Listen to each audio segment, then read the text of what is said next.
ಹಿಂದುಳಿದ ವರ್ಗದ ನಾಯಕ ಮುನ್ನೂರು ಕಾಪು ಸಮಾಜದ ಕುಲತಿಲಕ ಎ ಪಾಪಾರೆಡ್ಡಿ ಅವರು ರಾಜ್ಯ ಮಟ್ಟದ ಮುಂಗಾರು ಸಾಂಸ್ಕೃತಿಕ ಹಬ್ಬವನ್ನು ರಾಯಚೂರಿನಲ್ಲಿ ನಡೆಸಿ ರೈತ ವರ್ಗವನ್ನು ಖುಷಿಪಡಿಸುವ ಅವರಿಗೆ ವಿವಿಧ ವಲಯದಲ್ಲಿ ನಗದು ರೂಪದಲ್ಲಿ ಪ್ರಶಸ್ತಿ ನೀಡುತ್ತಿರುವುದು ಅತ್ಯಂತ ಸಂತಸ ಮತ್ತು ರಾಯಚೂರು ಜಿಲ್ಲೆಯ ಜನ ಹೆಮ್ಮೆ ಪಡುವ ವಿಷಯ ಎಂದು ಲೋಕ ಜನಶಕ್ತಿ ಪಕ್ಷದ ಜಿಲ್ಲಾಧ್ಯಕ್ಷರಾದ ಎ ಗೋಪಾಲ್ ರೆಡ್ಡಿ ಅಭಿಮಾನದ ನುಡಿಗಳನ್ನಾಡಿದ್ದಾರೆ.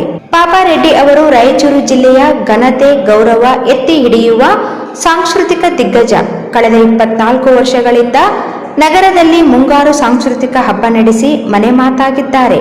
ಜನ ಈ ಹಬ್ಬ ಕಣ್ಣು ತುಂಬಿಕೊಳ್ಳಲು ವರ್ಷವೆಲ್ಲ ಕಾತರದಿಂದ ಇರುತ್ತಾರೆ.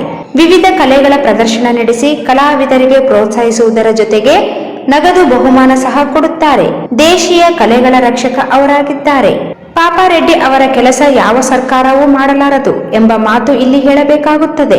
ಅಂತಹ ಸಾಂಸ್ಕೃತಿಕ ಹಿರಿಮೆ ಗರಿಮೆ ಎತ್ತಿ ಹಿಡಿದ ಪಾಪಾರೆಡ್ಡಿ ಅವರಿಗೆ ರಾಜ್ಯ ಮಟ್ಟದ ರಾಜ್ಯೋತ್ಸವ ಪ್ರಶಸ್ತಿ ಈ ವರ್ಷ ಕೊಡಬೇಕು. ರಾಯಚೂರು ವಿಶ್ವವಿದ್ಯಾಲಯವಾಗಲಿ ಕಲಬುರಗಿ ವಿಶ್ವವಿದ್ಯಾಲಯವಾಗಲಿ ಗೌರವ ಡಾಕ್ಟರೇಟ್ ನೀಡಿ ದೇಶೀಯ ರೈತಾಪಿಗಳ ಜೀವನ ಸಂದೇಶ ಸಾರುವ ಅವರಲ್ಲಿ ಕೃಷಿ ಉಮೇದಿ ಹೆಚ್ಚಿಸುವ ಕೆಲಸ ಮಾಡಬೇಕೆಂದು ಗೋಪಾಲ್ ರೆಡ್ಡಿ ಕೋರಿದ್ದಾರೆ.